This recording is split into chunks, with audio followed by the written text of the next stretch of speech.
Assalamualaikum warahmatullahi wabarakatuh. Halo teman-teman, bertemu lagi dengan saya Harisma Maulidah.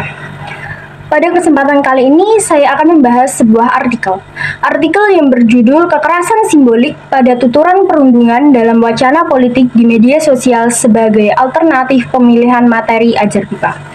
Bahasan yang pertama yaitu, apakah artikel ini memperkenalkan BIPA sebagai ilmu, apa alasannya, dan bagaimana fakta-faktanya. Oke, masuk yang pertama.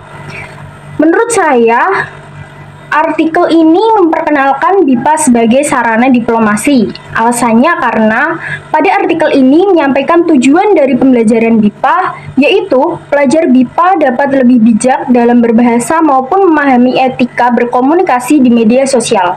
Hal ini bermaksud agar citra negara Indonesia lebih baik dalam hal politik dan menghindari kekerasan simbolik di media sosial.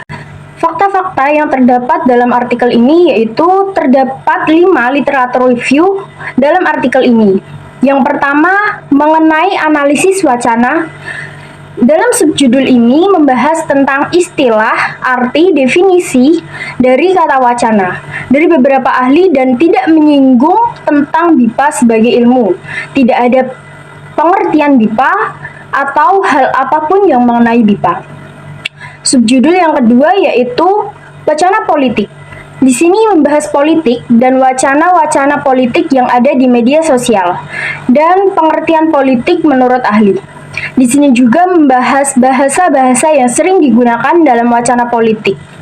Dalam subjudul ini secara tidak langsung mengiring pelajar BIPA untuk bijak dalam berbahasa dan bijak dalam menerima informasi dari media sosial. Sebagaimana pelajar BIPA juga user sosial media. Subjudul yang ketiga yaitu kekerasan simbolik.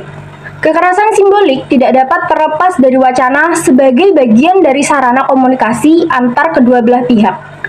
Bagi pemilik kuasa atau yang disebut sebagai pihak dominan, memiliki pengaruh yang besar atas simbol bahasa yang digunakan, sehingga dapat menggiring, mengarahkan, mempengaruhi, dan juga mengontrol sasaran yang dianggap sebagai pihak subdominan, yaitu pelajar BIPA sendiri.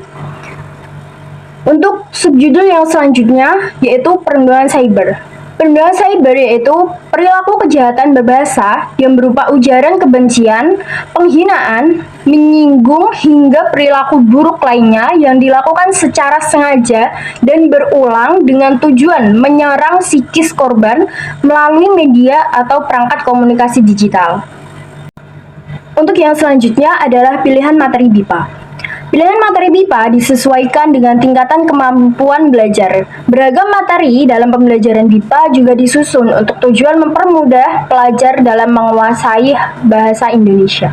Oke, untuk pertanyaan yang sebelumnya sudah terjawab. Dan untuk pertanyaan selanjutnya, yaitu apabila artikel tersebut diubah ke dalam dimensi lain seperti BIPA sebagai diplomasi, maka topik tersebut akan diubah menjadi apa? Isian-isian artikel akan berkaitan dengan hal apa saja?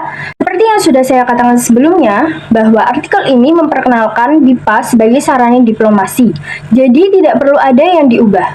Isian dari artikel ini sudah sesuai dengan tema diplomasi. Jadi pada kesimpulannya, artikel ini memperkenalkan BIPA sebagai sarana diplomasi. Artikel ini bertujuan memberikan informasi kepada kita bahwa salah satu pembelajaran BIPA yaitu pelajar dapat lebih bijak lagi dalam menerima informasi dan berkomentar dalam media sosial, apalagi mengenai isu-isu politik yang ada di Indonesia.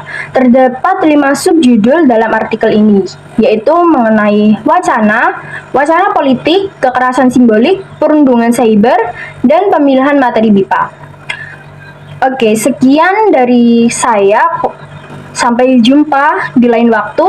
Wassalamualaikum warahmatullahi wabarakatuh. Bye-bye.